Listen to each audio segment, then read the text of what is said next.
Good to go, Kaylee? You are all set to go. Okay, great. Thank you. Good evening and welcome to the October meeting of the Northborough Conservation Commission. My name is Greg Young. I'm the chair of the commission.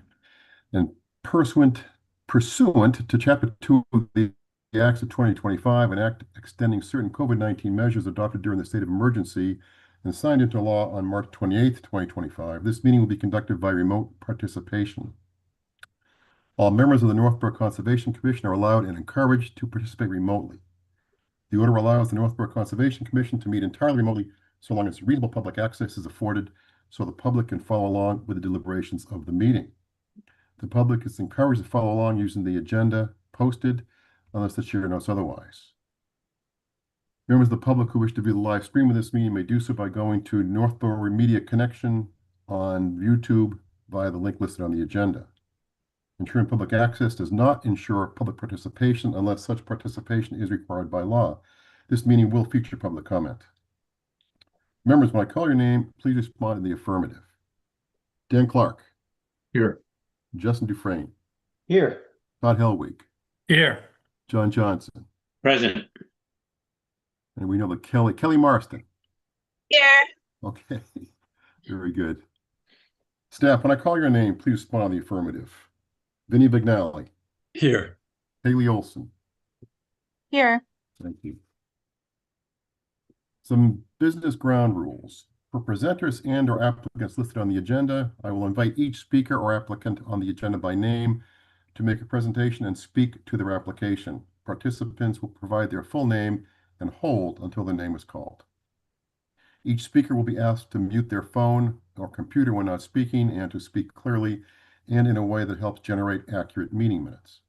Those responding will be asked to wait until the floor is yielded to them by the chair. Speakers who wish to respond to the comments of others do so through the chair, taking care to identify themselves. Each vote taken by the commission will be conducted by a roll call vote.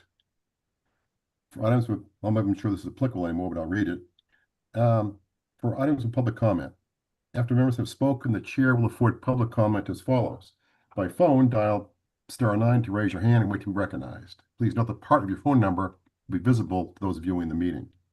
By Zoom, click raise hand on the bottom of your screen and wait to be recognized.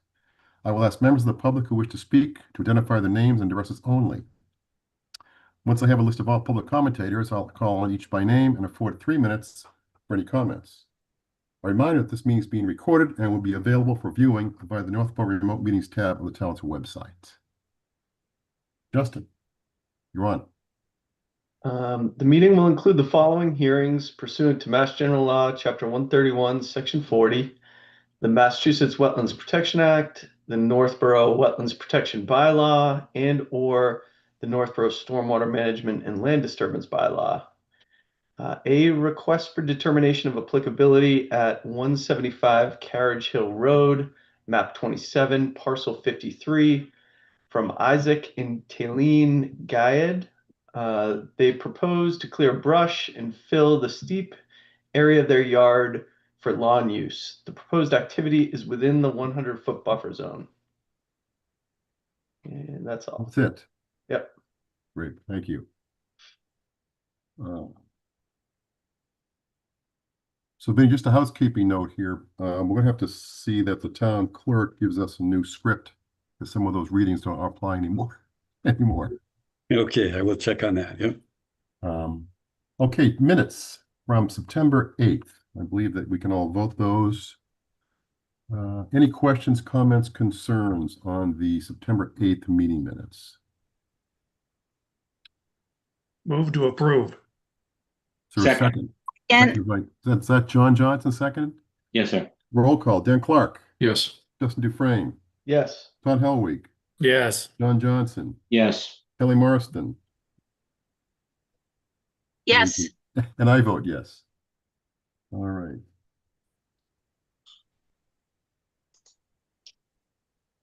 We had a load of continuations here from last month. 432 Whitney Street, Northborough Trail Committee. And we have, I think I did see some names. Brian's here. Brian, can you hear me? I can see you. Yep, present. Thank you. Anybody else that should be in? If Mariella is there, Marielle Stone, if she's there, but I didn't see her. I got M Stone. I'll bring her. That would be it. Okay.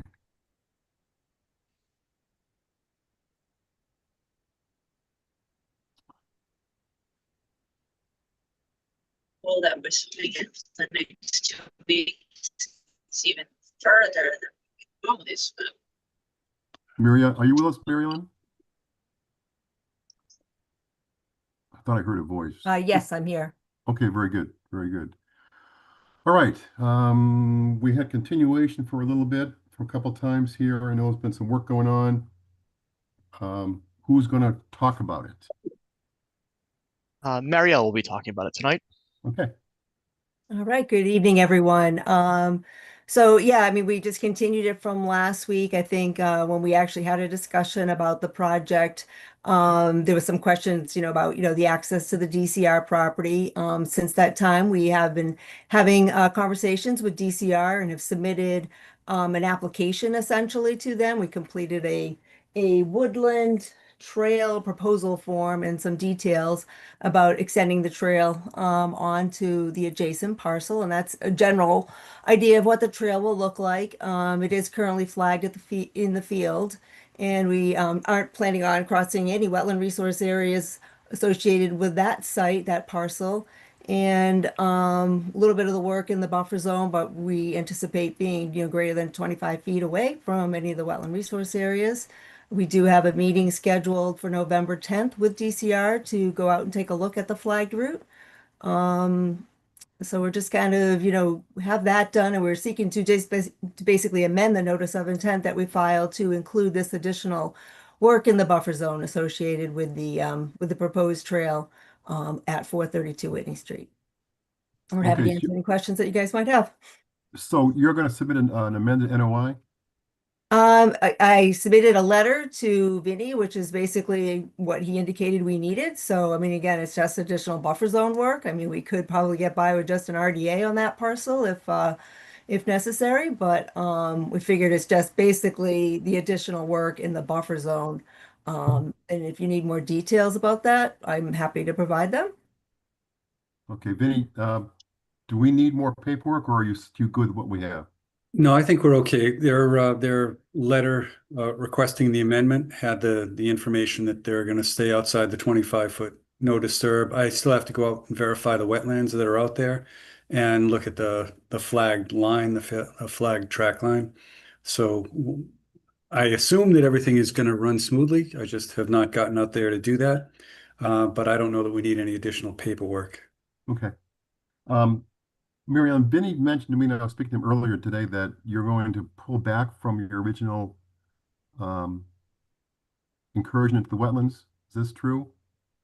We modified the section on DCR because there was some mapping that was done on an earlier GPX tracks that I sent to David and Vinny to plot, and it showed, some concern from Vinny, and it's like that's actually was an incorrect track, or we've modified the track since then. But no, this track is basically, and you gotta remember that the resolution isn't so great and stuff with this using my phone tracking system. But again, what's actually in the field will stay the 25 feet away for, except for where we need to get onto the DCR property. You kind of can't avoid that. Okay. But that's still not on the DCR property. There's no additional proposed work within 25 feet of any of the resource areas. So how does the application to DCR go? I mean, you submitted an application to them. Do they approve it, not approve it? Do they like an NOI with yeah, it, or? I'm not really sure. I mean, again, I'm not clear. I think we will get something in writing back. They have to kind of submit their proposal, the proposal that they received to kind of 5 different departments within DCR. They already heard what? What was that? I think Kelly's unmuted. Oh, okay. I didn't know she had a question. So we already got some feedback from the dam safety program that they didn't have any concerns about the trail configuration. One of the next steps is for them to kind of go out there. We already did have a preliminary site visit with a DCR representative, the regional manager, and he basically said this is sort of the next step is to complete this form. And I've been in contact saying, yeah, the next step for them now that they have the completed application is to review it, have all of their other programs. Mass Historical will take a look at it.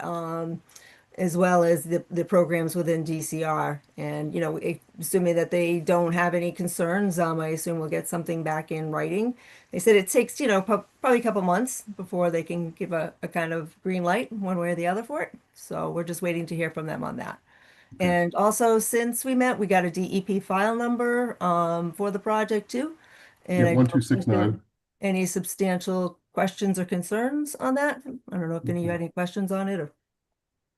I don't have it in front of me, so I don't No, exactly I have know. it. They questioned a couple of things relative to riverfront area, but there is no riverfront area in this portion. The river is farther off to the east. Correct. It's out in the middle of the ponded up area. Okay. So we're going So, to yeah. continue this till next month anyway. Right. I have no questions. You know my position here. I'm opposed to it. I think that it's an abuse of the wetlands. I think that the trail could exist quite nicely without having to cross the wetlands.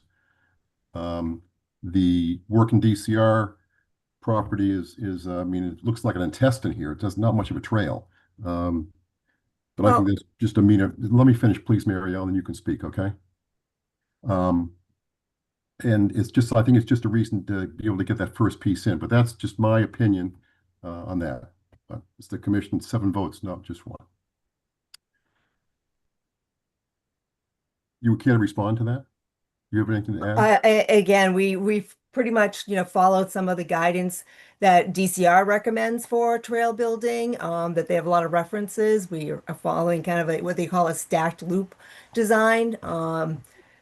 In these documents, it talks a lot about building trails that are in these kind of loop formats and for the interest of the hikers instead of just having an out and done. And again, we also feel like per the open space plans that were developed for the town of Northborough, there is a great demand and interest in having more trails and access to the open space in the town of Northborough. And I feel like we were just trying to achieve that. And I do not believe that this is an abuse of wetland resource area impacts at all. We are pretty much avoiding all of the substantial wetland areas on the property and have taken great care to do that. A couple of minor intermittent stream crossings. I don't believe that's an abuse of wetland resource area impacts, but that's just my opinion, and I also feel like it meets the regulatory requirements as well. Any more questions or comments from the commission? Greg, a couple of thoughts. I'm aligning mostly with you. I want to wait and see what DCR says before kind of deciding, if they say no, then I think the question is moot on whether they do all those crossings. But I'm curious about that trail on DCR land. It seems very odd to me. You have this sort of loop that almost looks like it's right next to each other. I don't even know why not just go straight across and cut off that loop. It doesn't.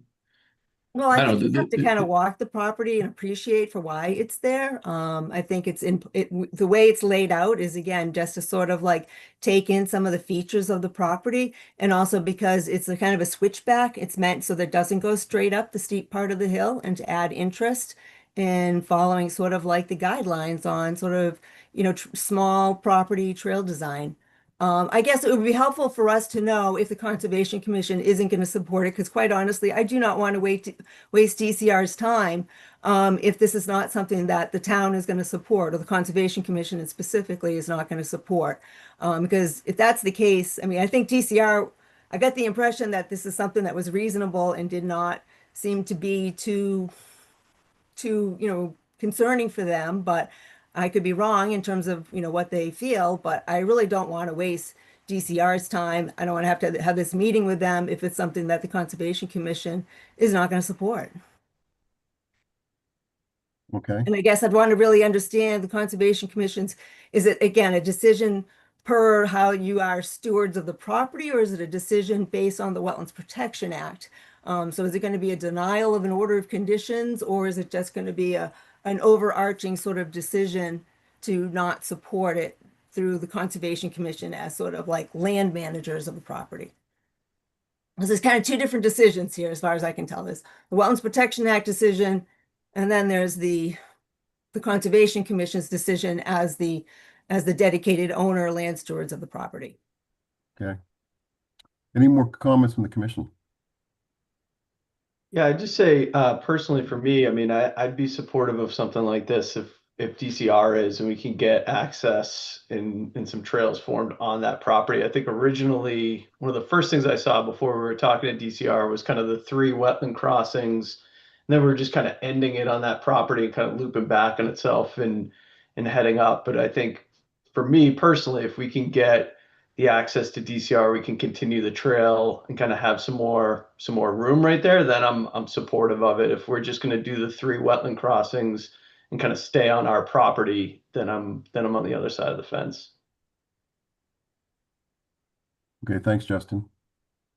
Anybody else? Yeah, I guess, I mean, my own view is like, if DCR is okay with it, I don't know that I'm opposed. Find it odd that they would be, they'd want this much, but that's their call. It's their land. So I guess I think that's where I am. I'm okay, by the way, wasting DCR's time because they've certainly wasted a lot of mine, but I'll leave that there. The cat's out of the bag, Todd. Okay, anybody else? Any other questions, comments? Okay. All right. So to answer your question, I don't think it doesn't look like, it looks like it's it probably would pass, Mary Ellen, I think, based on what I've heard. I don't know, people's opinions can change, but that's all I could say at this point. Well, We're not gonna vote. again, I just don't know if it's necessary to continue it or I mean, that was what Vinny had suggested. I didn't know really, again, like what we're waiting for, I guess, at this point. Is it contingent upon DCR approval, or is there a decision?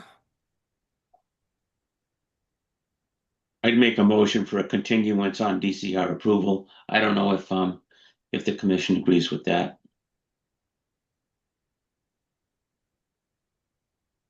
So the idea being is that we would continue the hearing until we heard back from DCR because they might want to change it anyway. That's right. Okay. Okay, fair enough. I can second John's motion.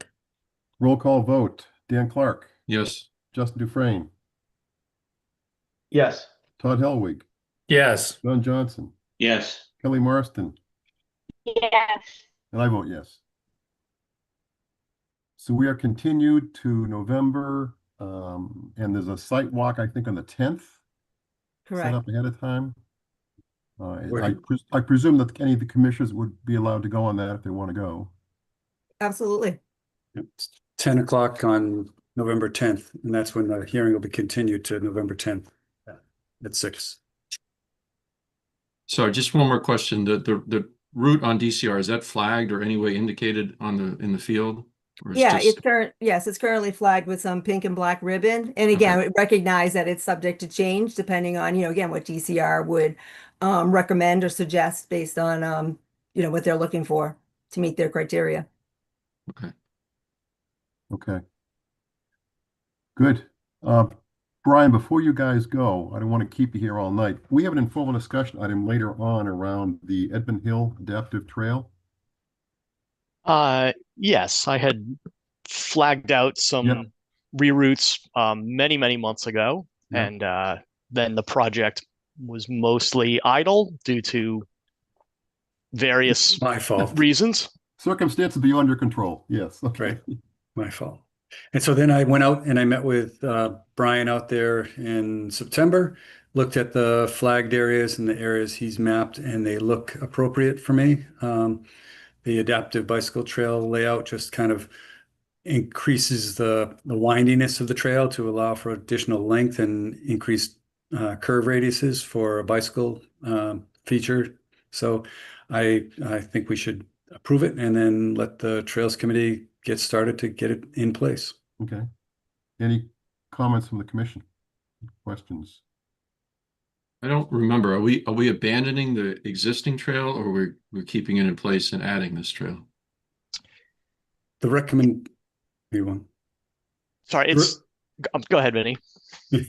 Sorry, the recommendation is that they put up some kind of like not so much a wall barrier, but a barrier to educate people and encourage them to take the realigned trail, so that we're reducing the access and the erosion impacts of people going straight up the trail on the summit trail.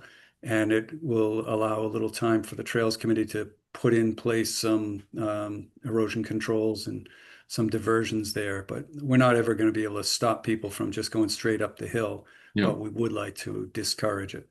Okay. I think that's And- what we agreed to, right, Brian? Indeed, yes. And on sort of the far side of the summit, if you will, where more of these switchbacks are, we will have a much better chance of success of actually closing off the straight up and down, because there's just less foot traffic over there. So we'll make all attempts actually on the, if you'll call it the downhill side, to once the South side. switchbacks are in, to actually block off the straight trail. Okay. Answer your question, Dan? Yeah. Thanks. All right. We're gonna vote this, Vinny, right? We're just, it's in full Yes. discussion, so. It is, but yeah, it's just, I guess would be a vote to recommend You want to vote moving just forward. for closure purposes. Okay, we need a motion to accept the updated adaptive bicycle trail in Edmund Hill. So moved. Is there a second? Second. Second by Kelly in the car. Dan Clark, Yes. Justin Dufresne, Yes. Todd Helwig, Yes. John Johnson, Yes. Kelly Marston, Yes. and I vote yes. Okay. Done. You're certainly welcome to stay, but if you don't have to, all your business is covered for tonight. So, Okay. Thank Thank you very you. much for your time. Really Yeah, appreciate thank it. you. Thank you, Brian. All right, bye-bye. all right. What do we have here next? We have a continuation 13 River Street. Benny, that's a continuation. Did you receive information yet? Yes, I received an email from the newly hired engineer that's going to be working on that one, and he said he'll be ready with a submittal package in the next week or so for review and discussion at our next meeting. So he requested a continuance on the hearing.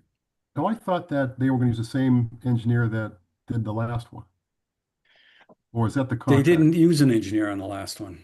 They used Connor Stone, I think it was, who drew the drawing. Oh no, they had a surveyor do the drawing, but then they never had anyone doing engineering. They had a contractor Okay.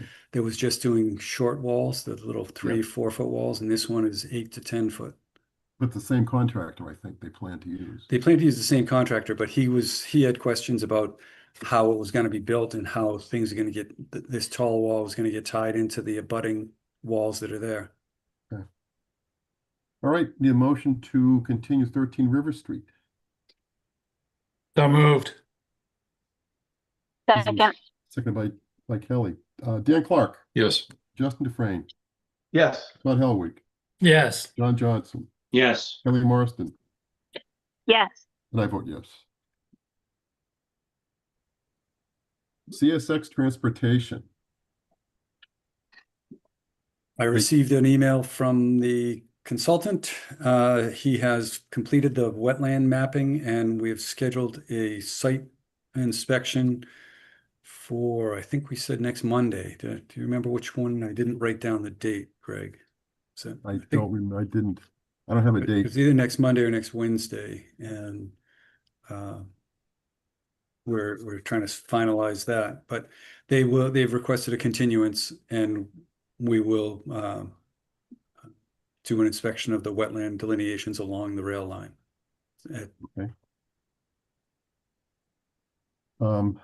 You let us know that date, which one? I will let everyone know. Yes. Excellent. Question. Need a motion to continue CSX Transportation.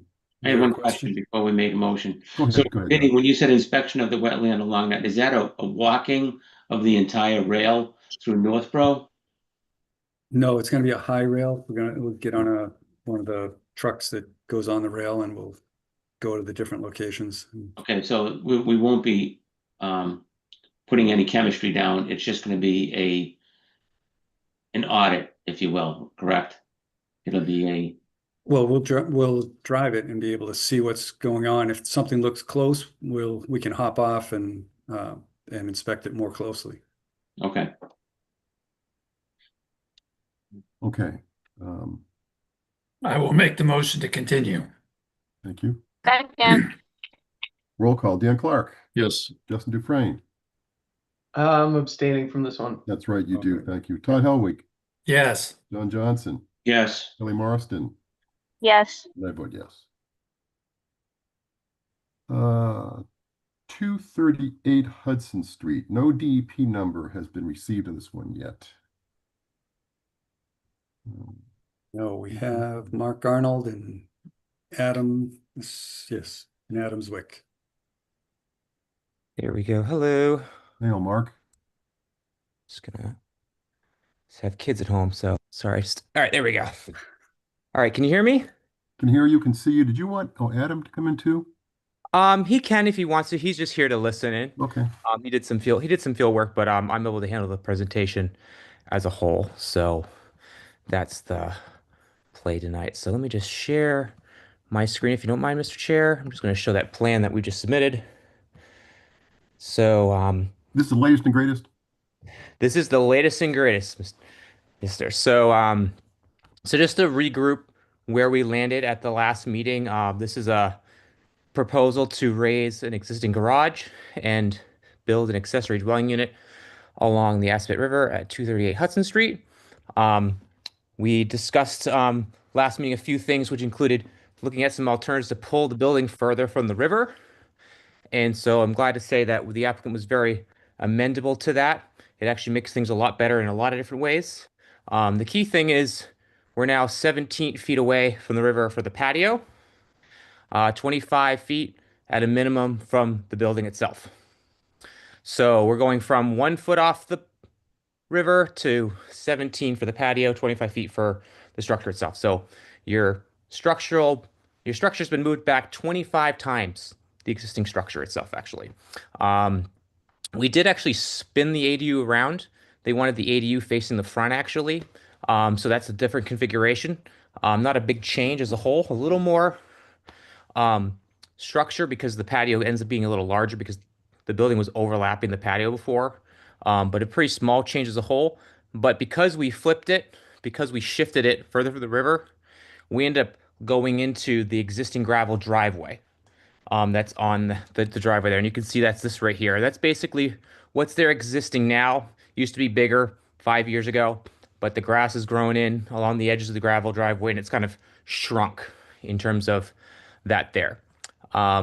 We also are proposing between the patio and the river to do a vegetated area of juniper and low bush blueberry, basically to create a natural area that's fully vegetated, but it's low growing. So that way you still have some views to the river from the patio, while also kind of not just having lawn along the edge of the river, which is an added benefit.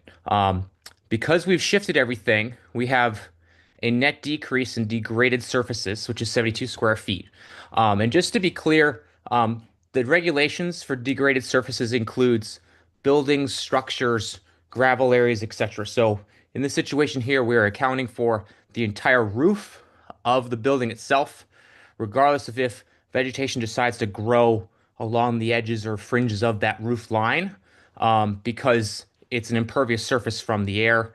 And if you extrapolate that logic to anything else, you can have a deck that has vegetation growing underneath it being non-degraded. So we've considered the roof to be a degraded footprint for the garage. We've considered the structure of the garage to be the structure within the floodplain. We have a smaller structure in the floodplain. We have a net decrease in degraded surfaces in the floodplain. We have a 72 square foot increase in impervious surfaces as a whole, because degraded is not impervious under the regulations, because that gravel drive that you can see underneath the patio here is actually gravel. So it's pervious, but it's degraded. So in terms of the regulations, we have a decrease in degraded surfaces, which under 310 CMR 1058.5 is allowed for basically no net mitigation required because there's no increase in degraded surfaces. We have proposed the plantings in the back as a good faith. The applicant was thought that was a great idea to kind of create more aesthetic beauty along the riverbank, but also be natural. It's not a mitigation effort per regulations, but if the commission wanted to condition to that be established and stabilized prior to a COC, absolutely fine. And again, once this area is vegetated naturally with this vegetation, it would be considered a non-degraded natural riverfront area once the COC is issued, which means it couldn't be redeveloped without a permit of any type. So it's not like lawn or something else that could be converted. It's actually natural riverfront, basically, once it's been planted up and a COC is issued. Not many other changes really on the plan per se, besides the pulling it back from the river and the flip of the ADU direction itself. Good, good. All right. Thank you. Vinny, what are your comments? I submitted comments a week or so ago. I'm questioning the degraded surfaces aspect because he's said, as he stated in his presentation, claiming that even though there's an overhang over grass, he's saying that that grass growing underneath is not, it is considered a degraded riverfront area, but it's just like the rest of the lawn as far as I can see. So I'm not sold on that idea that he gets to count the overhang of the roof. So that was one of the issues. And the other was we were looking for an alternative to see if he could, the moving it back from the riverfront looks great. And that may be the best we can do, but I didn't see an alternative to show what could be done to pull it farther out and why it wouldn't get pulled farther out. So that was the second. And then the last was they flipped the building around. So now the runoff is going back out towards the river. And in their application and filing, they say they're not treating the area, any of the stormwater, because it's being directed away from the river, but now it is not. So we need to do a little bit more grading on the plan. We're not looking for a stormwater detention basin, but we're looking for some plan for handling the roof runoff. Okay. So, Mr. Chair, I'm glad to answer those questions unless you want to have the commission run through any other questions and then I can go through them all. Yeah, let's do that. Let's see if we have anything else the commission has. Any more questions, comments from the commission on this? Greg, just one quick question on the plan. It says here, existing vegetation along the riverbank will be protected except for invasive species. Just curious to what extent and what invasives are there, and how do you plan on removing them? Okay. I can address that. Any other questions?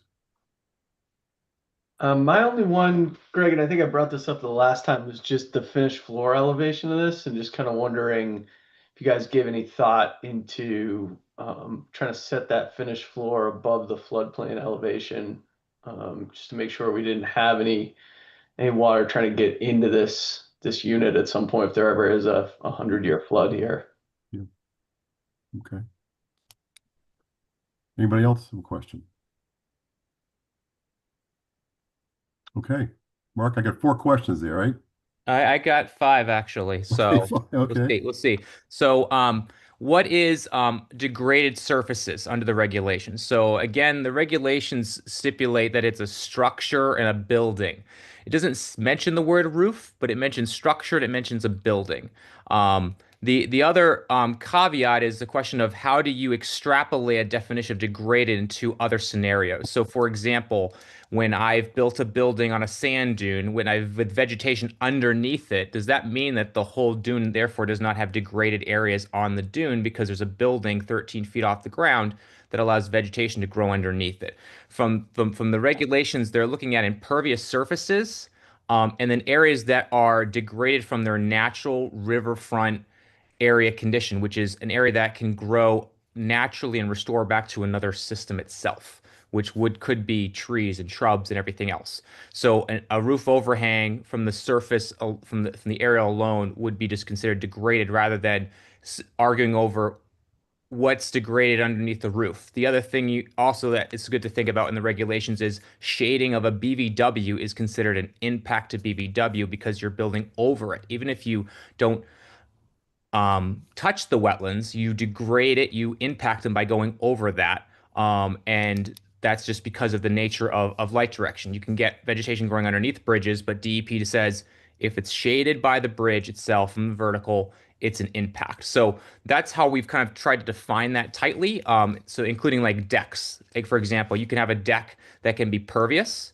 It can have vegetation growing underneath it, but it's still a degraded structure over the property. Otherwise, you could build a massive deck over lawn and say, well, it's got topsoil underneath it. Lets water through it, so it's not degraded area. And it becomes a rolling definition that can be extrapolated in the opposite direction than I think what Vincent was looking for here. And I understand why he's looking at that. He's trying to make sure we're balancing things out right here from a regulatory standpoint, which I understand. But I think if you take it the reverse direction, it becomes a problem in enforcing that definition in a way that could actually be detrimental, larger to the riverfront area than the other way around, which is just if there's a roof, it's the impervious surface that roof creates. So that's the roof and degraded question. From an alternatives analysis here, moving this unit further back basically means the garage could actually stay in place. So that we're basically, if you move it back another 5 feet, we could build the ADU and keep the garage in place, put the ADU over the existing gravel driveway, have a still potentially have a balance of degraded surfaces on the site. It still comply with the regulations, except maybe having to jack the ADU out of the floodplain, which is what they did with which is what we did with the shed under the previous NOI for this project. So from an alternatives analysis, this is actually, I think, a best location for just general zoning compliance. Also for just functionality of the property, using the existing driveway for access versus creating something new in a different location, building this over a lawn, which converting lawn outside 50 feet of the river is exempt for patios and all this other stuff. So I think from alternatives analysis, it's a good overall balance of what's there. Losing more driveway is also significant to this property for the use of the ADU and also the existing house itself, which has quite a few bedrooms and things like that. So from alternatives analysis, I think on its face, it's a very beneficial compromise here of going from 1 foot to 25 feet for the building itself, 1 to 17 feet for the patio, and again, getting that vegetated buffer between the patio and there. Runoff from the stormwater management standpoint, so Vincent is correct. Yeah, the roof when we flipped the ADU, the roof flipped, so the water now goes to the back. So that's going to have now a runoff of over 25 feet from the river to the ADU for water when it comes off the roof. So we're going to have that vegetated buffer in that area as well. All the other areas will be fully stabilized with grass, so you're getting a lot of natural ground infiltration from sheet flow. So from a stormwater standpoint, there's not going to be a significant change here. We are getting rid of degraded gravel areas as part of this, so that's a benefit from just a water quality standpoint.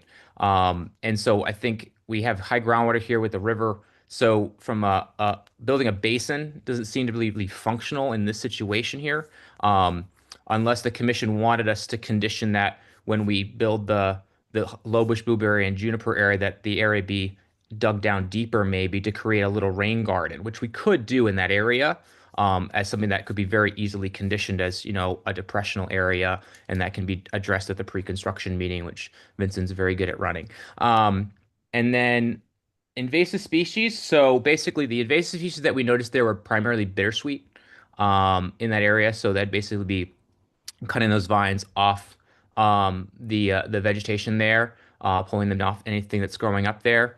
That was our intention. And it was discussed, there wasn't anything else that was specifically mentioned last meeting about a whole plan. But if the commission wanted specifics, efforts done, that could be conditioned. But our hope was to kind of do this almost at the pre-construction meeting. Basically is when we meet with Vincent, get the pre-construction meeting. Once we get the green light, we can go in there, pull everything down and let the contractor kind of see all the native stuff, and that way it's well protected and you can see what's supposed to be protected there, and then the contractor can proceed. So that's just my thinking, you know what I mean? Because it's a very small area, very quickly done. So it makes sense just to have us there and just kick it off right off there, and just without beating around the bush and waiting to do it later on. The last thing was the finished floor elevation. So good point. There's two fighting points here. One is the patio and the unit itself. If you raise the building up, which we could, that's not a problem. You end up with steps out of the building. So we might be raising that elevation, but the builder is still kind of working through some of those details. So at this point, I don't know if that's going to change. It doesn't impact anything from a regulatory standpoint because we are in a smaller structural footprint within the floodplain. So whether that first floor is up or down doesn't matter because it's a solid structure itself. But I think it's something they'll be thinking about. But again, because of steps, it's kind of, we've set it at that location basically to be kind of just above the patio for a step down onto the patio itself. So there is a little bit of a rise around the building itself being at 237.4. And the floodplain in this area is, again, it changes across the site, but basically it's going from 237.6 to 238 something on the other side. So that's the difference there. So those were the 5 questions: the degraded, the alternatives, the runoff, the invasive management, and the finished floor elevation. Good, thanks, Mark. Any responses to Mark's explanations from Dan or Justin or Vinny?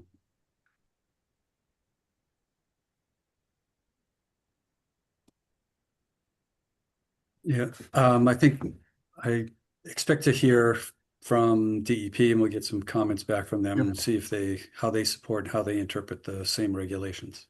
Okay. Okay, good. Good. I think in general, I think the internet being down today hurt DEP. Could be. Yeah. I mean, the good news here is that it's 25 feet away from where it was before, right? That's a significant change too, which is good. I think we've already answered this question, but I'm going to bring it up.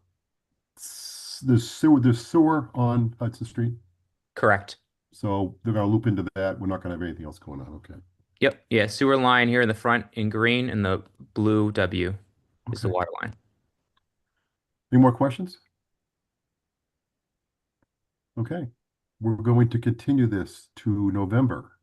Yes. So to the chair, is it possible that Vincent could draft an order and maybe think about anything in specific about the invasive species that he'd like to just do? I think that might be helpful for the next meeting to have that language prepped for you guys to look at. And hopefully that would allow Vincent to be able to finalize the order sooner after the next meeting. Just a thought of discussion point for you guys. Otherwise, glad to grant a continuance to your meeting in November. Okay. I think it may be better, and though you're suggesting that we do everything with conditions, I'm hoping we're going to get a revised plan with those things noted on the plan so that when you hand this to a contractor, the plan shows everything that they need to do and it's clear what's going on. So I would prefer that things be included on a plan after we get the comments back from DEP, and then based on that, then we write the order. But I can do a draft of the order in advance of it. That would be fine, Vinny. What I'll do is I'll draft up some notes. I can circulate those to you just so you can see what they look like. And we can maybe talk about just making sure they're on point. And then they'll be on the plan, and we'll make a separate notes section so it's kind of clear that it's kind of a special thing for the contractor to be aware of. Sure. Great. We need a motion to continue to the November meeting. So moved. Second. Seconded by Kelly. Dan Clark. Yes. Justin Dufresne. Yes. Todd Helwig. Yes. John Johnson. John Johnson is muted. Yes. Okay. Kelly Marston. Yes. And I vote yes. Very good. We will see you next month, Mark. November 10th. Thank you so much. Thank you. All right. Kelly, you made it home. Excellent. Good. All right. 175 Carriage Hill Road. An RDA. Isaac and Taylene Gayed. I see it, Isaac Gayed on the list here. Yeah. I'm going to pull up the, share my screen and pull up the sketch.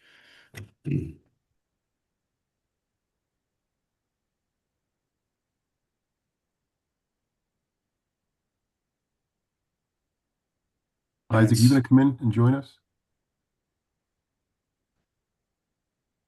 You're muted. I think he would respond to questions. Okay. I'm here. Okay. Hello, everyone. Very good. Hello. Hello, this is Isaac Gayed. You can hear me? Yes, sir. Very good. Thank you. All right, Vinny. All right, I've got a plan up on the screen. It is actually kind of tight, but it has Colonial Drive, I'm sorry, Carriage Hill looping around, and it goes to the south and off to the east below here. There are properties, this property right here, and all the properties here front on Colonial Drive that goes east to west. So what has happened is the owners decided to create a little more space in their backyard. There was probably 8 or so pine trees, large pine trees in the backyard. They cut them down. We're trying to clear some space to have an area for their kids to play soccer or whatever outdoor activities, just to get them outside in the back. The situation is that the lot is irregularly shaped, and in the back corner, there is a wetland. On the town's website, it showed a wetland here, and the owners thought that was all it was, wetland. So they hired a contractor, and the contractor went out and cut some trees. Unfortunately, one of the contractors cut one of the trees, and there's a stone wall that runs along this line here, and they thought the property went along that stone wall, but it didn't. So they dropped a tree into the neighbor's yard, which was not good for the neighbor. They were very upset about that. I got a phone call. The neighbor also called the DEP. So this is getting a lot more visibility. And so the owner has since hired a different contractor to pull the materials out of the property next to them, and then has put together the plan to bring a little fill or just some fill in the back area, and then make this into a lawn area with a slope down. And then from the shed, have a silt fence at the base of the fill, so that any runoff that comes off here will get captured before it gets into the wetland. The silt fence will be about 35 feet away from the wetland edge, and he's hoping to do this work this fall. I think that's a soccer player in the background there. So I think the situation is that they did take down a few big trees, and it was very obvious to the neighbors here because that was blocking some of the noise. I think it's 290 is off to the north. So what we're trying to do here is improve the situation and the conditions in the yard and keep them stable so that there is no alteration to the wetlands. Okay. And I think this plan will do it. Okay. Good. Any questions from the commission? Comments?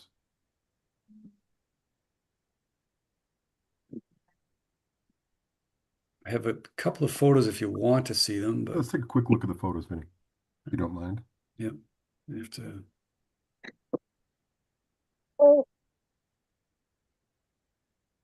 So it definitely looks like a serious work area when they cut some of the big pines down. And the house is right here, so that's why the pine trees went that way into the woods. This limit of work line is still probably 35 feet away, 30, 35 feet away. It adjusts or it varies a little. But generally it's not in the wetland, not near the wetland. The wetlands are down in the woods.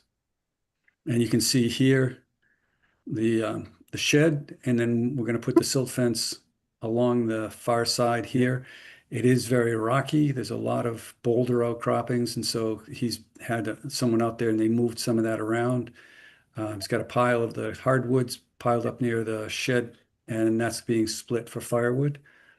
And then this area here is where there are logs that are along the property line that when they were put in initially, they were right on the property line, so half of them were on the neighbors, which is not allowed, and he's been working to kind of pull those back, or he will have it pulled back before he does the work.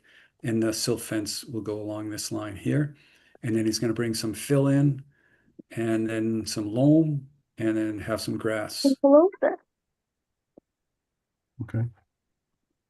I'm going to try and get that all done in the next month or so. I'm hoping so, yeah. I Okay. have a contractor, he's working, I think in Howard Street. He is finishing a job there in a new house. So hopefully Howard Street, so hopefully he can come finish this job after. He's close by in the area, if Okay. I get lucky. And he got some material that he can use from there to here. Because Vinny, aren't we kind of at the end of the growing season here? Yes, but I think what they're looking for now is just to get everything ready for the spring. So they would bring in the fill, Yep. get the loam Yeah, spread, level it a little Yep. bit. and then probably get some seed down if it's late enough in the year, or just not put seed down and mulch it. And so it can plant on or hydroseed it and then mulch it after that. So it's all stabilized for winter. But there's a requirement in our standard order that as of, I think it's October 30th, everything on the sites have to be stabilized and ready for winter. Okay. So we'll see how far he gets. Yep. We're Yep. hoping that he'll get far. The contractor is local. He was ready to go. I'm the one that stopped him from doing the work already. So he didn't have a permit. So he was very good. He stopped it. But he said, well, I've got things, I'm ready to go. It seems like he's not going to have to wait to get this thing worked on. Okay. And this is an RDA, right? Yes. So unless there's any other thoughts, I think we're looking at a negative determination with some conditions. Yes, we condition having them notify me and get an inspection of the silt fence before they start the work. And then once the fill is in place, have them contact me so I can monitor the loam placement. Okay. Does the commission have any questions around that approach? Any other alternatives? Any concerns?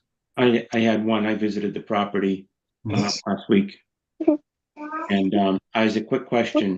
Some of those stumps where the pines are those all going to be removed? Are you going to grind those down? Remove those stumps. They're very large. You having an excavator come in and remove those, or Yeah, how are you going to handle the stumps? the stumps will grind it. Like the contractor that I have, he said he have someone that in one day he could these big logs he would move around, but this stumps he will like cut and then grind it, I think. Okay. So you're not going to have any heavy machinery come in here and remove the stumps. They're just going to be ground to No, size. it's just a grind. Yeah, grind it. Okay, thank you. You're welcome, sir. Anybody other questions from the commission? Okay. If there are none, we need a motion to Negative determination negative with the two determination. conditions. Thank you, Todd. I will make that motion. Is there a second? Second. Second by Kelly. Roll call. Dan Clark. Yes. Justin Dufresne. Yeah. Todd Helwig. Yes. John Johnson. Yes. Kelly Marston. And I vote yes. All set. Yeah, I will pull that Thank you. together and be in contact with you, Isaac. Sure. Thank you so much for your Thank you, time. sir. guys. Good luck. Thank you, sir. Thank you so much. Bye-bye. Bye. Good night. Bye. Okay.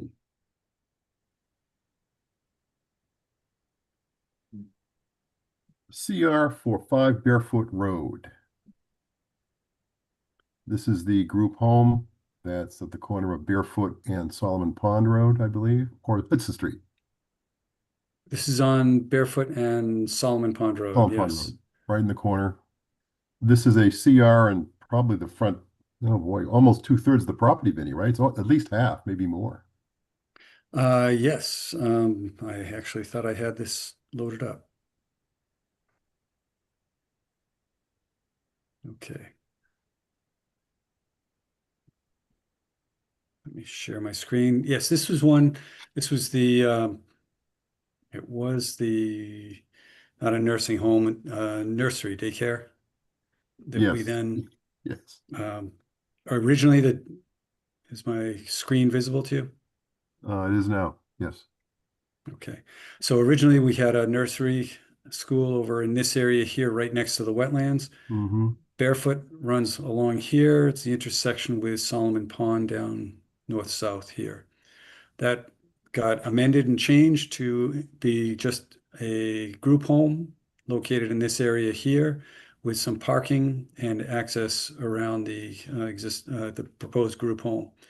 As part of that, the commission wanted some confirmation that there wouldn't be additional building on this, so we requested and the property owner agreed to putting a no build restriction on this whole portion of the property.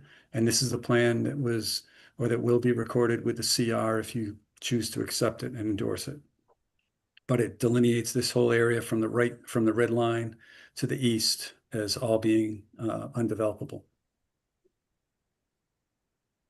So you're asked tonight to accept the conservation restriction and endorse it, come into the office in the next few days and sign it. All 7 or a subset? A Or? majority is what we need. Well, actually Okay. 6 now because 1 is not voting. Okay. Okay. So you need probably 4 of the 6, right? I need Okay. 4, yes. Okay. Any questions, concerns on this?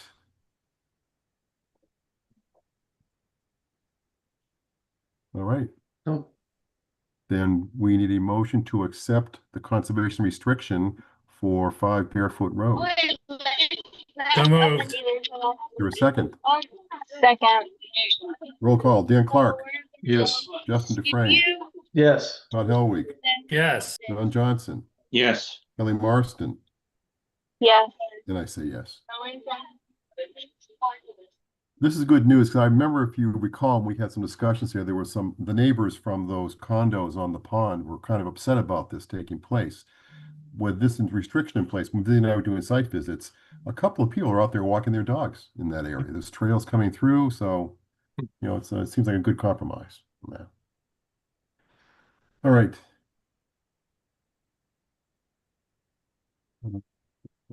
We have some COCs here, Vinny. Newton Street and Lincoln Street. 2 on Lincoln Street, 1 on Newton. Mr. Ramadan. Yes, the lot 5 Newton Street. That Lot was the 4. one. I'm sorry, lot 4. Lot 4. Yeah, 343 Newton. Nope, 0 Newton. Yes, it's up near. Oh, yes, I see it. Just Yep. past 337, so people have an idea where it is. But generally, no work was done under this order of conditions. The prior order of conditions had the construction of the roadway, and the roadway was constructed. They just hadn't installed the wetlands no disturbance signs. So they went out and installed the 2 wetland signs on the property and have the updated as-built. I received that at 3:30 today, and it's up to the commission to vote to issue the certificate of compliance. It's old. It's almost 10 years old. Yes.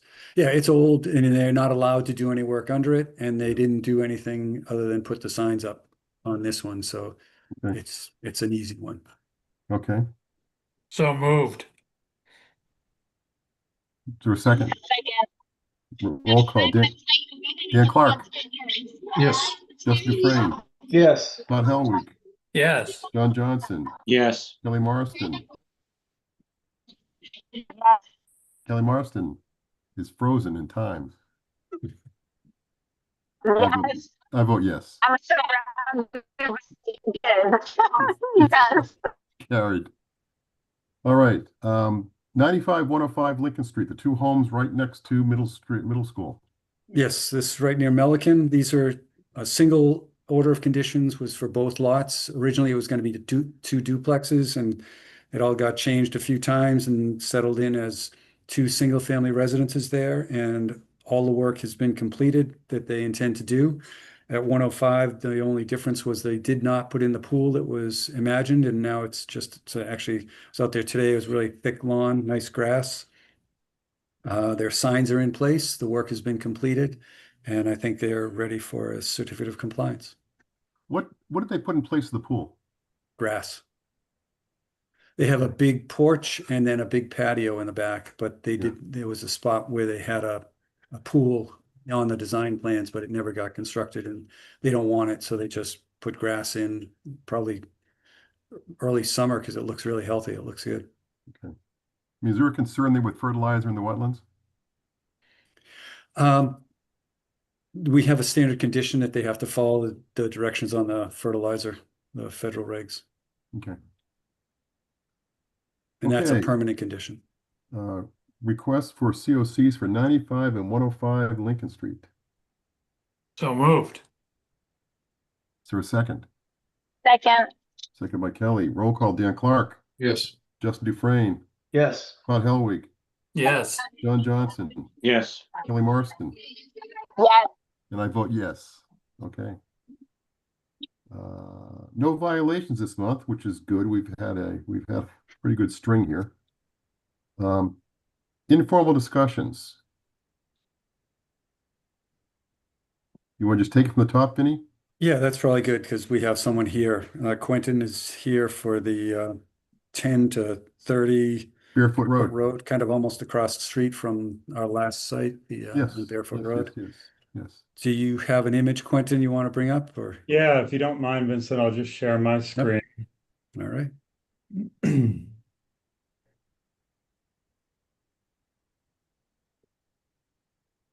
Thank you, commission members, for making time for me towards the end of your meeting here. I really appreciate it. I'm Quentin Hart with McCord. We are a real estate company that is the owner and owner's representative of 30 Barefoot Road.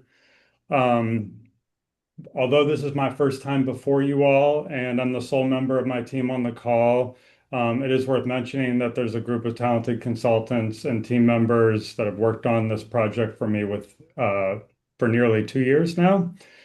Just to quickly orient everyone, we are, of course, very timely directly across from 5 Barefoot Road.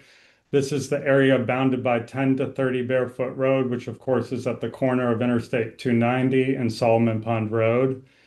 And we've been owners in this location for 5 years now.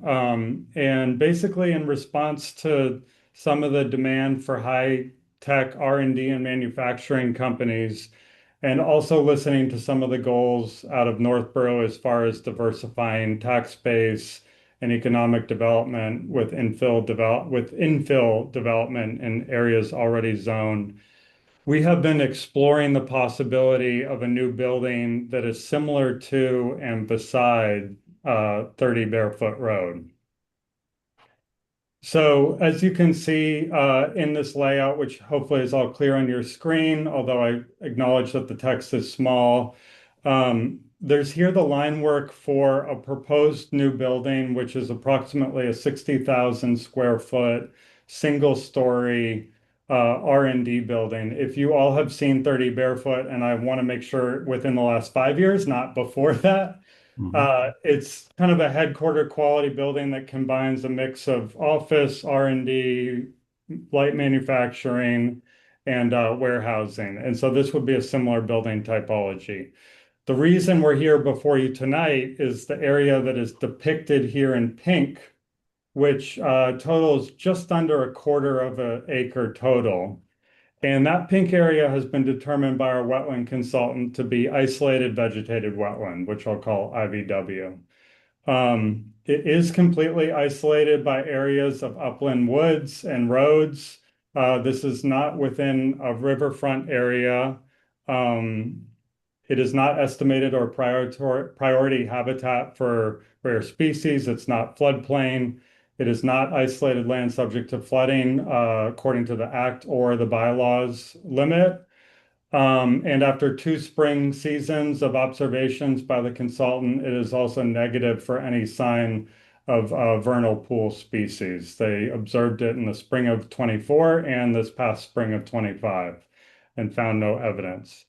But the area is isolated vegetated wetland, which is not a jurisdictional resource by the federal or state DEP standards, but does exist in the Northborough bylaw and associated regulations, which is why we're here.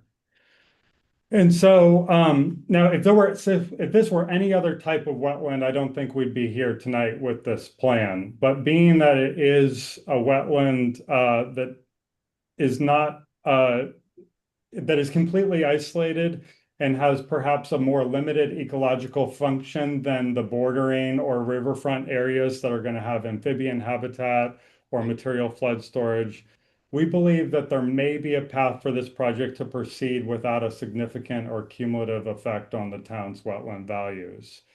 And so we're here tonight to discuss informally what that might be.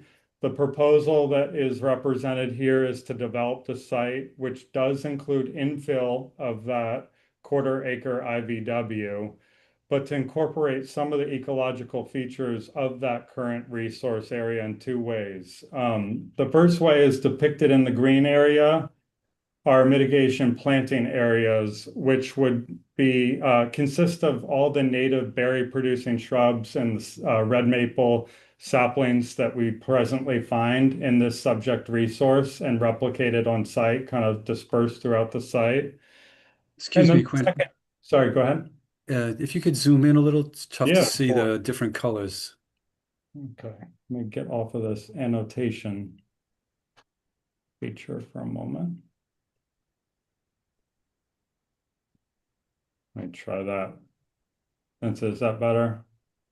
Yep. Okay. Maybe I can go one more without losing too See much. what happens. Right. Good. All right. I get as much of it in one shot as I can. Looks pretty good. So these are green areas that would be, this was basically red maple swamp. And so we saw maple and eastern pine saplings, high bush blueberry, kind of typical, upland, isolated vegetative wetland species. And so we'd like to replicate those native species throughout the site. And then the second way is that we've come up with we conceptualized a surface stormwater design that incorporates heavy use of rain gardens. And the idea here is to have some of the features of that IVW as far as water retention, infiltration, habitat creation, and added more plant biodiversity features. And what we think this does is it comes up with a approach that allows utilization of the site, which is kind of a limited resource in town, recognizing that the wetlands also are very limited resources, but also provides the purposes of the resource that's presently on site. And so this is an informal discussion. We think it's applicable, so it's not, it may be a question of determination of applicability, but we really want to hear comments, questions, or concerns from the commission members. And we're mindful that section 3.9 would give you the authority to grant a waiver when doing so is in the public interest and consistent with the bylaw. And I do believe that this project with thoughtful mitigation would be a good example of that reasonable discretion. But want to hear from the board and introduce this project as a preliminary step. So thanks for letting me run on for 4 or 5 minutes. Okay, great, good. Thanks, Quentin. One question I have is the area of the wetland in terms of the compensation, is it close to 1-to-1, or what are the numbers there? I think that our engineers actually provided a table over here, and I wasn't focusing so much on that, but it is a little bit over 1-to-1 if you add the stormwater areas and the planting areas together.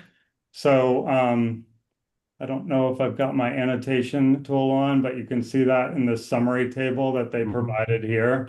The wetland area is 10,695 square feet, and that is a delineated surveyed area. And then the stormwater and mitigation planting areas are together, let's see, 12,600 feet, more or less. Okay, all right, good, thank you.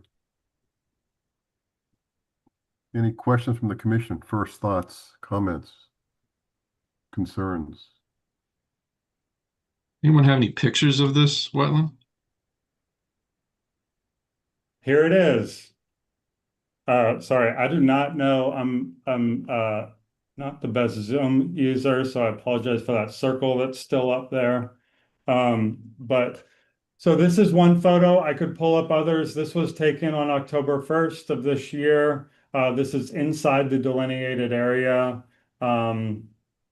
Obviously, I was not there after the rainfall today, but it's seasonal flooding only. It, was completely dry at this time. You can see some of the plant species I mentioned here in this photo. There is about, a variance of 1 foot of microtopography in here. There are some hydric and organic soils, and the plant species are basically what led the consultant to conclude the wetland type.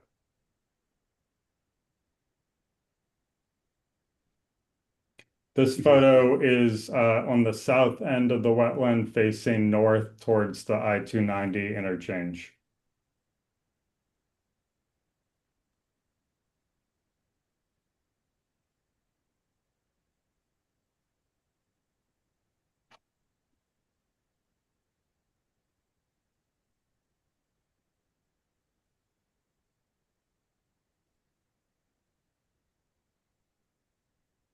Quinn, just wondering, on my end, just wondering the other warehouse building, is that, or the manufacturing one, is that 30 bare foot? The one to the left here. Yeah, just what happens behind that building? Is there any land area there if that stormwater rain garden needed to expand or anything?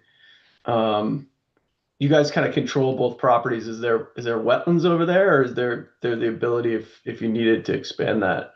No, as well as part of this process, this whole quadrangle or this whole kind of corner was delineated to make sure that this was the only, wetland out here. And so anything that was delineated is shown here on this plan. So this is all upland. There's obviously we don't have contours on this map because sometimes it's hard to put just about everything on one chart. But there's about 10 feet of grade difference between the back of the building here and where you see this tree cover and canopy here. And so it's actually significantly higher. And we think that when they built 30 and also 10 barefoot, which is the building in the corner, they actually sort of cut and balanced the grade a bit towards the front of the site. And so we do have the ability to expand it. Obviously, we want to balance expanding it with keeping the natural buffer and, naturally occurring upland area. And so I think to answer your question, Jess, is there would be nothing that would prevent us from, extending there should we need to. Hey, Justin, I had the same question. Can I share my screen real quick?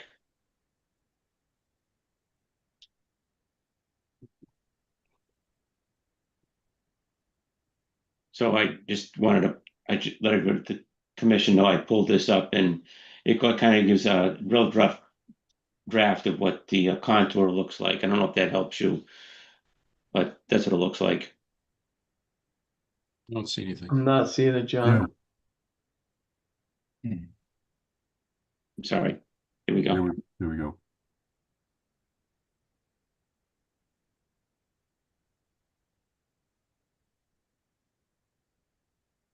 There it is.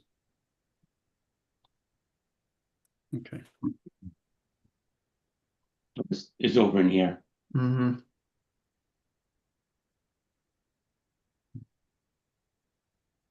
So that's a USGS map. Yeah, and I have a couple of photos. I'm not sure if you got what you needed, Dan, from the photos that were shown earlier. I can't tell what that is. Well, I'll try sharing mine and we'll go. It might be a little easier.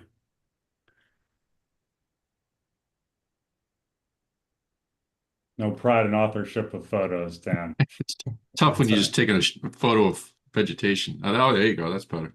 Yeah, so it's a little, let me just zoom in a little more. Oh, wrong project. I don't think that's right. I was going to say it doesn't. What happened to it? I'd say that looks dramatically different. Yeah. Yeah, well, let me start again. I don't know how I lost that screen, so.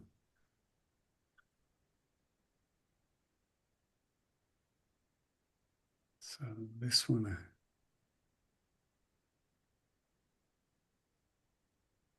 All right. Not exactly sure how to zoom in on it. That's it, Vinny, right? When were these Yeah, photos? this is Oh, this is the site. This was 24. taken, yeah, Okay. a year ago. Yeah, you can Okay. see you can see the sign from off of 290 looking through the trees there. Got it. I was gonna say, man, it just doesn't look similar, but that's Yeah. because it's January. Or Right. sorry. Yeah, so January 4th, 2024. So actually a long while ago. So you do have the white pines and then the maples and blueberry. Oh, can't go any. I think I have another one. And there's more of the blueberry and the maples. Come on. There it goes. We're not talking high value wetlands, bordering vegetated wetlands. This is just an area that is holding water long enough to allow wetland vegetation to be growing. So that's why I thought it would be best for the commission to consider whether we want to protect that, we want to try to use the property, use the site for the development in town, and then try to accommodate or compensate for the loss of the values of this isolated vegetated wetland. It's your call. You have the authority to waive it, as Quentin said. Is this a DEP mapped wetland? It is not. It's just a low area that was mapped. I think Ecotech is your That's correct. scientist. Yeah, so the folks at Ecotech, when they were doing some planning for this project, found this and contacted me back, whatever it was, January or December of 23, and said, can we take a look at it? So I walked it. I think it was with you, Quentin, right? You and Greg and We I. talked about that. I don't think we walked it together, but we talked about it right around that same time. Okay. So Greg and I took a walk out there, and it's exactly what you would think. It's nothing fancy, but it is there, and it's designated and meets the standard of your resource area for an isolated vegetated wetland. And then Vincent, out of that first walk, one of your recommendations was to do that vernal pool observation, which is what we did that spring and then sort of reiterated this past spring. Ecotech did those observations as well. So the vernal pool, so there's standing water here. There was in 24 and there was none this year. Seasonal.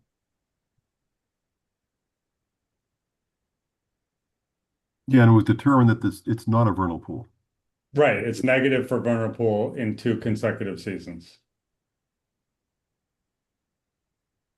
It's easily accessible if you wanted to take a walk there and look at it, Dan, but Yeah, it's just really hard from photos, so no surprise. Just surprising with, I mean, that much pine.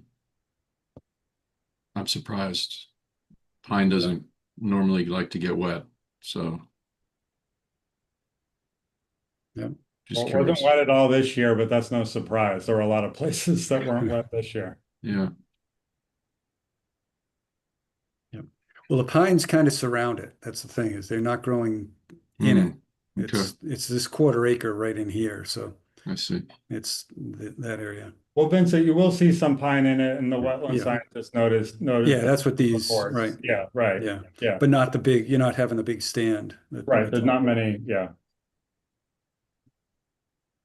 So it's kind of, what does the commission feel? I'll let you show the plan now that you've seen this. Probably bring the plan back up if people have questions.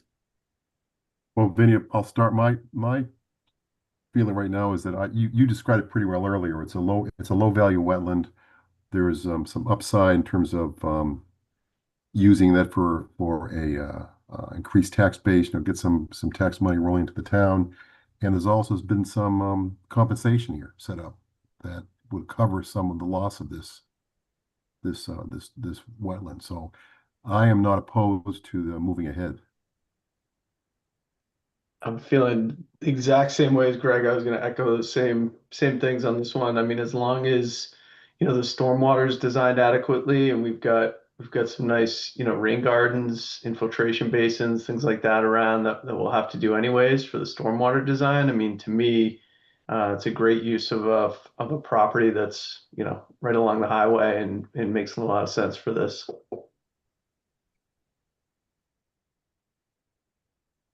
I'm good with it. So I will have to say, as a sort of feel an obligation as a member of this committee to avoid filling in wetlands, particularly when this isn't some existing structure or feature. This is all new development. So when you say it's low value, I don't know if it's low value or not, to be honest with you. So I guess I also think I'm somewhat concerned about what kind of precedent this might set for future projects where, oh, well, you let them fill in that wetland. What about us? So I guess I'm not convinced of the value for the town. Well, I think Quentin and Ecotech can provide some background information. When I'm not sure about the quote of low value. It doesn't have all the interests to be protected as a typical bordering vegetated wetland or a vernal pool. So I would probably, as they're moving forward, I think have them provide a list of what is provided, kind of the areas, if it can be measured aerially, and then how they're providing that same characteristic somewhere else on their site. So that would provide the justification. So it's not precedent setting, so you can just fill it and do whatever you want. They're compensating for what resources are available there or exist there somewhere else on the site when they do the development. That's kind of where I was going. I wouldn't think just to fill it and be on your way. It's more, there's going to be compensation, which is what Greg also said, but it's not going to have the floodplain. It's not going to have the fisheries. It's not going to have any of those interests of the act. So it's only a few of the interests are noted here or exist here.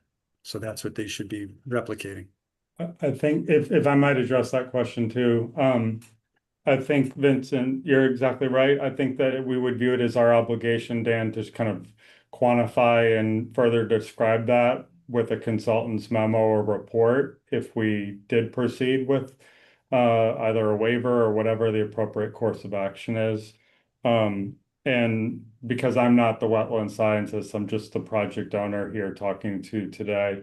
But the other kind of comment about precedented setting, I think that there's a pretty big distinction here in that this is the isolated vegetated wetland type, which is not the state regulated wetland. I mean, looking at all of your recent agendas, I think that it's a bit of a unicorn. There's not many of these. I know that there have been others in town, and there may be those that come after it, but it's really not common because it kind of, my understanding is it struggles to exist being isolated typically, and so you don't really see them often.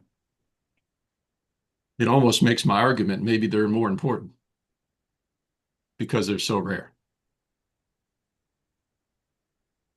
And let's be honest. I mean, yes, it's not in the state regulation, but we specifically call it out in our town bylaws. So clearly the town at some point when they drafted that thought they were important to protect. Yeah, I'm not disagreeing. That's why we're here today. So. And the challenge is, how do you replicate the hydrology? I mean, that's really what you're taking away is this isolated hydrology. I mean, you can plant some red maples and that doesn't replicate the hydrology. But what is the hydrology getting us? I mean, this is all we've had this debate before, right? That's what you're regulating a low spot with water in it occasionally. For what benefit? And if you look at it and you can make a determination on a case by case basis that this really isn't contributing anything that's substantial, that's where how I look at it. Yeah, but who's deciding that though? That it's not contributed? We are. I disagree. That's why we pay you a salary, Dan. I'm not in the position to disregard the value of this isolated wetland. Well, I mean, that's why we've been given the power to the authority to issue waivers if we feel one is appropriate. Okay, I'm not convinced of this. I guess that's my argument. Could you slide this over to the right so I can look at the replication data again? That table? Yeah, sure. Thank you. And I think we're at the point now where we don't need to make the decision that Dan and Todd are talking about right now. We do want to get that background information so we can have the data, the information to make that decision though. So I think you get that, Quentin, right? Vinny, if they move forward with this, will we have an NOI associated with it? Yes, it would be an NOI under the local wetland bylaw, So would we basically the get same any- form as Would we the get any state. DEP feedback on that, or would DEP not even look at it? I can ask them. I might even be able to ask the prior commission agent. I can probably contact Mia and say, what were you thinking with this isolated vegetated wetland? And get her thoughts.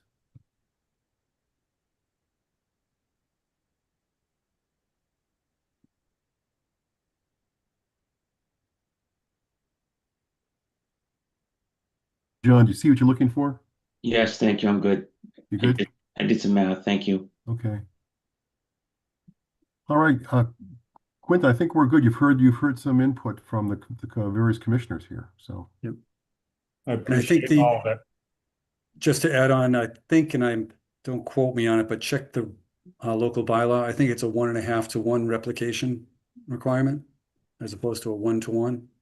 Yeah, it's the performance criteria of the bylaw is a little confusing, to be honest, as Vincent, because it references the performance criteria of the state, and it also binds together bordering vegetated wetlands and IVW. And so since the state doesn't have performance criteria for IVW, it's sort of difficult to interpret that performance criteria as being, directly applicable or not to this. Well, I think the commission, when they wrote the bylaw, was making it directly applicable. That's the way I read it, is that it's not word for word, but it keeps referring back to the wetlands regs as what you use to apply to both bordering as well as isolated vegetated. So I would apply that more conservatively if you can. Well, that's kind of, I think, partially to Justin's question. The point is that we want to balance smart mitigation and replication if the commission is supportive of it, with protecting the other natural resources that are here. And so we can certainly continue to find, more things there. But we would rather look at the values and the total than just kind of a land area proxy of 1.5 to 1. But we're happy to revisit that and look at some alternatives there to get it up. Okay, good. All right, I think we're good. Thank you. Thank you, Quinn. Forest stewardship, Vinny. Yes, the requests for proposals are out and they're not banging down the doors yet. But I think we had 2 foresters pull the documents and no one has submitted any. It's not due until October 30th. But I'm expecting to get at least 1, maybe 3 proposals. So I'm hopeful.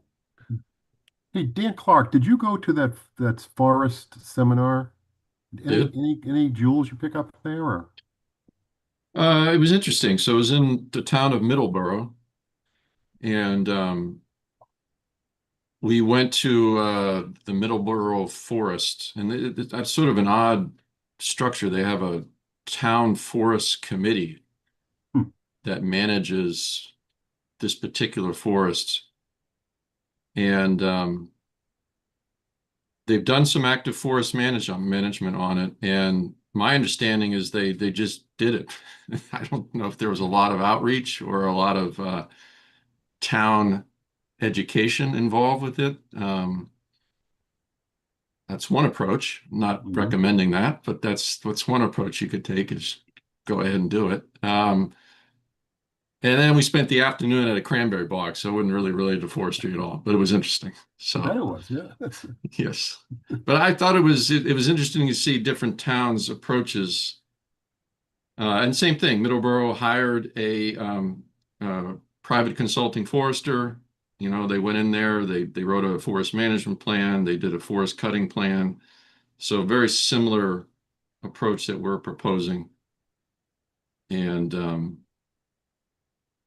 the other interesting that's very comparable is it's a very well-used town forest. There are trails all over the place. So, and I didn't hear anyone explain or anyone sort of summarize that the town, there was a lot of backlash involved in this decision to cut some trees. So I thought overall it was interesting. There was a lot of backlash, or there was No, not? there wasn't. It Huh. wasn't. They just went and did it. They just went and hired Ask this for person. forgiveness. There you go. It's like I There said, you that's go. one tactic some It is people a- use. It's true. That's interesting. Yeah.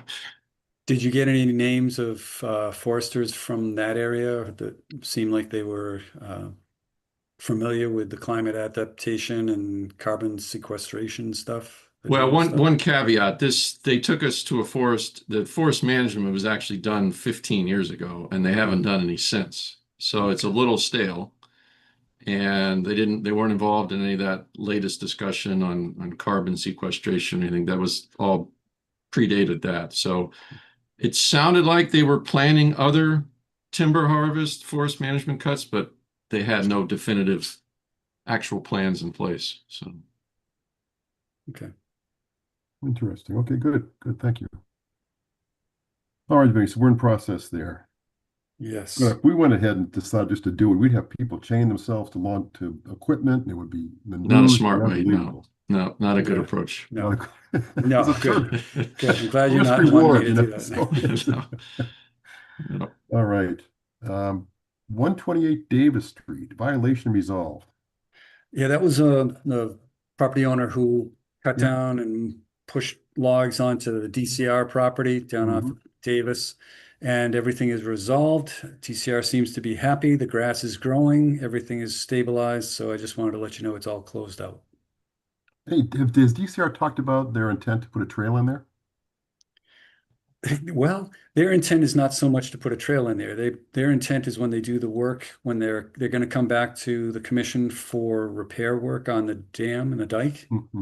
And when they do that, they're going to use the property, the area on Davis Street as a construction yard and entry point.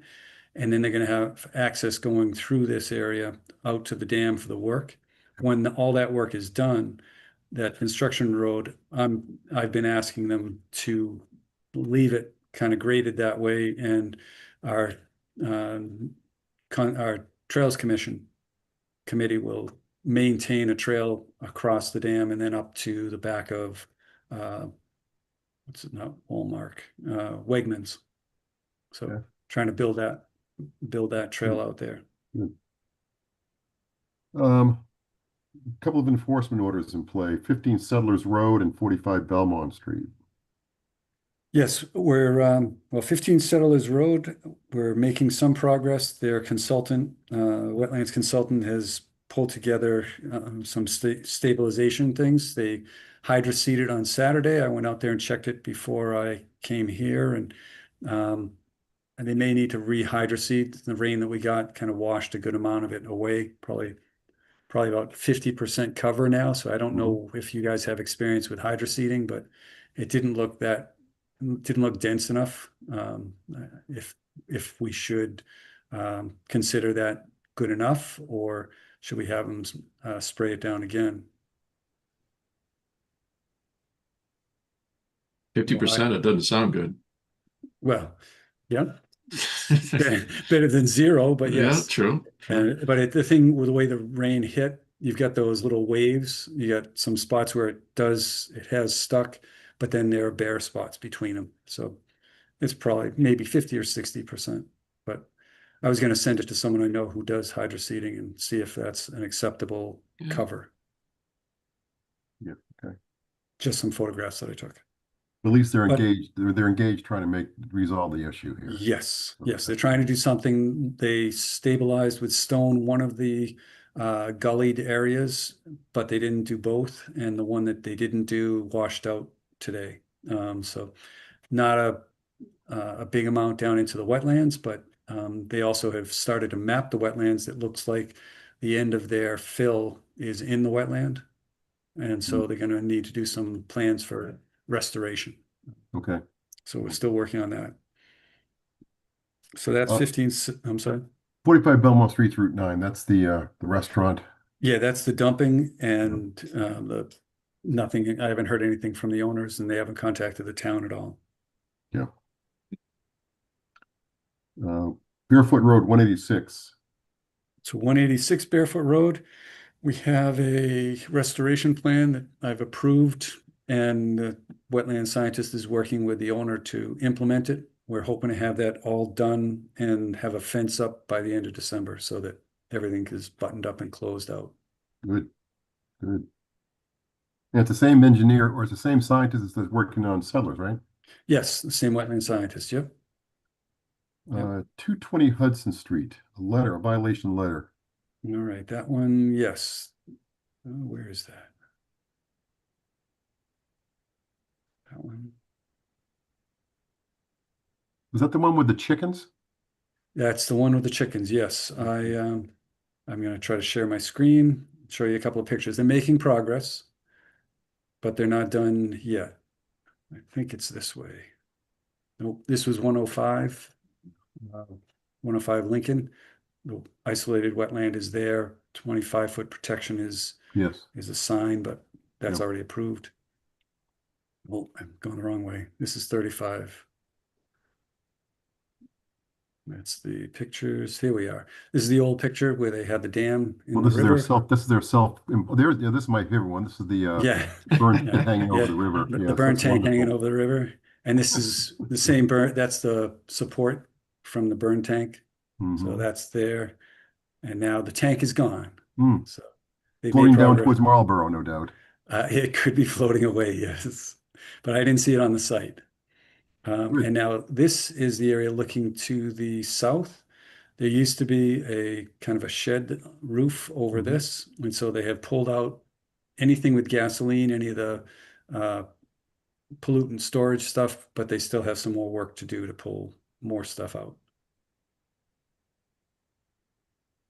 And this is going north. This is where the chicken coop used to be. Mm-hmm. So that's been removed. And that we were talking about letting that stay. And they've cleaned out much of the junk in that area. And the tank, the burn tank is gone from that space. So I think they're making good progress. Yep. This is the precondition. Mm. So progress. Where'd the chickens go? Greg asked me that. I don't really know. Oh, okay. But I'm not sure. Hmm. Oh, well, there are little flags in here for the trails, for the adaptive bicycle trail. Goes out and comes back. Nothing fancy, but that was my list of photographs to go along. Okay. So that was 220 Hudson. They're making good progress. Yes. 0 Saddle Hill, nothing has changed as far as I know. I think, John, did you go out there? No, I didn't have an opportunity to. I did look at the corner lot though. I didn't get a chance to walk down to where you had the findings, but I did walk that corner lot right there at Davis down by the bridge as it goes over. Yep. And I did walk down as far as that, and I did not see anything change. I don't know when they cut that field. That field is being cut is kind of close to where that river area is, but it didn't look like there was any filling or any debris or anything like that being pushed into the waterway at all. So, and that also includes the other side of that waterway. I walked down there a little bit and didn't see anything, but I didn't go down as far as you did to that clearing area though. So I haven't checked that. Okay.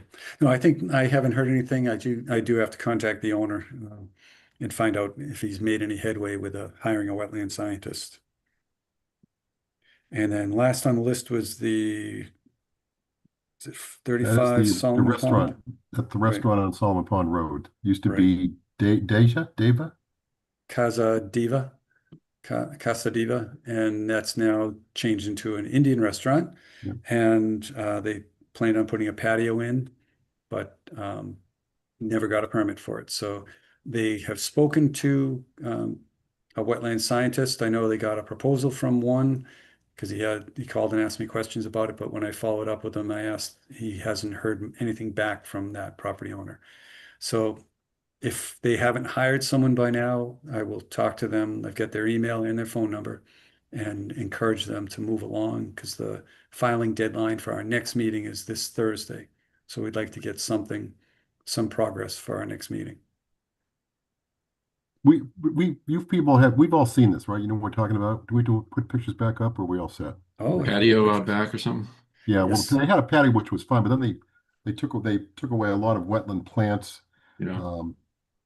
It's at That the would other Put end of in my stone or pictures. something there, right? Yeah, there's a lot of stone crushed. You can see, drive by it, you can see Oh, it. okay.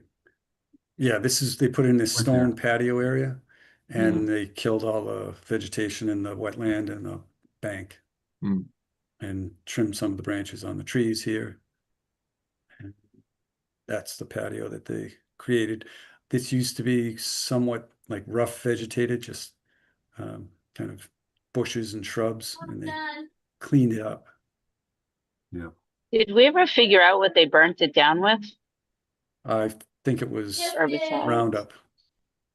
It's not burned. That's actually just dead. Yeah. Dead material.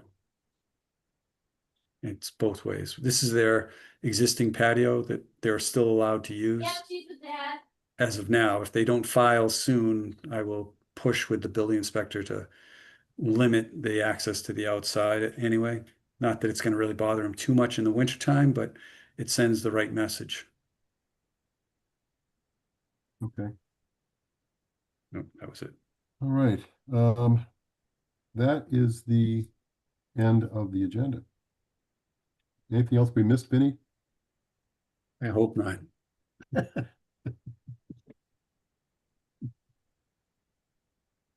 Did you reconsider retirement yet? After tonight, I'm not so sure. No, I'm still planning on it. Okay. But I talked to Laurie and to Diane, the assistant town administrator, and they're starting the ball rolling to do some hiring. So hopefully we can get someone in December. So there'll be a couple of weeks anyway of on-the-job training, and I can work with them. And if needed, I could I could attend your next meeting for background information. I remember my first few meetings, it was good to have Fred there because I had no idea what was the history on a lot of these projects. So Yes. it would give the courtesy to the new person as well. Yep. Good. Okay. Anything else anybody wants to bring up? Anything going on in your neck of the woods that we should be aware of?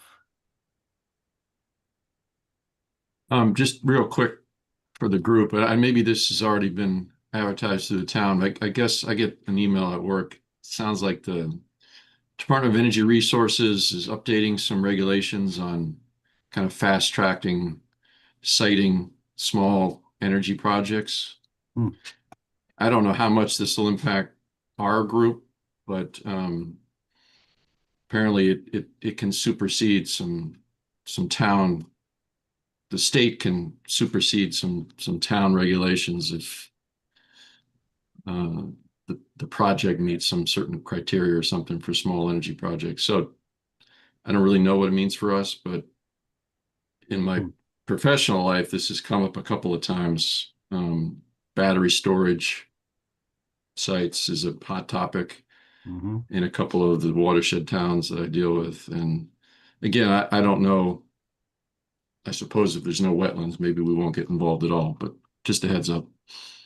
Dan, are we talking something like 40B in our world where somebody comes in, wants to put a solar farm in, they've got some wetlands or a river where they can go ahead and do what they need to do and not? From my understanding, the new regulations for siting and permitting these small energy projects, most of them these battery storage or solar fields, that sort of thing. It can override some town either bylaws or town regulations. So yeah, where we would have a stronger say in where thing can go or not go, these new regulations might supersede that, and we have less of a say where things can go or not go. So Yes, that's, I've gotten a couple of things through the MACC. I think most of you guys have. There was a webinar that I attended. These are proposed regulations. They haven't even been approved, but they're saying they're pretty sweeping, coming from the governor, similar to her push for the housing. This is a big push for energy and kind of putting all the other regulations and limitations that slow the development of that on the back burner. So there's concern at MACC that that it's going to take away a lot of the protections that are afforded wetlands and wetland resources, but they also are hesitant to be too vocal about it just because of politics. So we're waiting. I think they're trying to plan another training session on how or when they put these regs together, the proposed regulations. They're going to put a session together to review what's possible and how they impact us, but they do override local bylaws, and they put into effect a maximum 1-year review timeframe by a kind of a separate review board. It's not the Conservation Commission. It's a local review board of certain members, whether it's the building inspector and the planner, but it hasn't been set up yet. But they're taking away much of the authority of the Conservation Commission under their local jurisdictions. And it's unclear right now as to how much that is going to be lost. Okay. All right, good. Thanks. Thank you. Anything else Right. going on? Kelly, you closed up for the winter. Oops. Yeah, I am the winner. It's so nice. Still cleaning. I So bet. closed up. I bet. Good stuff. Okay. Anything else before we leave here? Everybody around for the next meeting? It's only in 3 weeks. I'll be around. Hey, before I let you go, Yeah. Vinny, real quick, any news from our DPW on the culverts for our church? Oh, in I'm Howard? glad you said that. Yes. They are going to start work. Well, we had the rain today. It may delay them a day or two, but they're planning on going out, getting set up at Howard. Not Howard. Yeah, Howard Street first. Yeah. And that's going to be tomorrow. And the next day is setup work. Then I'm going to go out and inspect their water control stuff, probably on Wednesday or Thursday. And then they're going to do the work at Howard Street, and then they're going to go right over to Church Street next week. They expect it'll be like 3 days. I received an email, a town email about that, about traffic delays and traffic rerouting taking place on those sites. Yes, there's a whole group of sites. They're doing the surface paving up on Mohawk up that way. Yes, Mohawk and those roads. So all that surface paving is going to get done in the next couple of weeks as well. So he put a big blast out through the town with delays are going to be around, and the culvert is one of them, 2 of them. Okay, Thanks. good. So no conflicts we know of for November at this point in time. Things do change, we know that. Everybody's good. All right. Good. Unless we have a reason we can adjourn. We need a motion to adjourn.